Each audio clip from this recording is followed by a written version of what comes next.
आज नवीन म्हणजे शिंगोळ्या बनवायच्या होत्या, होळीसाठी हार बनवायचा होता. माझ्या माहेरी बनवतात तर हार मी इथं पण बनवत असते.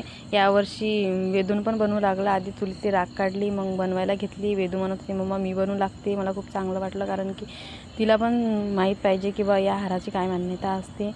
आणि मग हार बनवून पहिले असं पानाच्या आकाराच्या शिंगोळ्या बनवून घेतल्या. वेगवेगळ्या आकाराच्याच बनवल्या यावर्षी, कारण मग छान वाटलं मला पण बनवायला. दरवर्षीपेक्षा जास्तच छान वाटलं, कारण यावर्षी माझं बाळपण होतं माझ्यासोबत बनवू लागायला. दरवर्षी छोटी होती त्याच्यानं मग ती काही बनवत नव्हती, पण यावर्षी तिला समज आहे की बा बनवू लागा, मम्माला मदत करू लागा त्याच्यानं.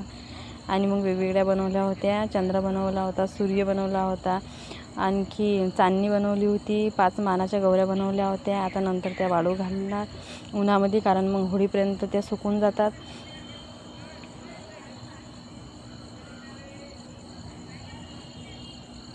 आता उन्हामध्ये वाळू घातल्या आणि होळीसाठी ते पूर्ण तयार होतात. चला बाय.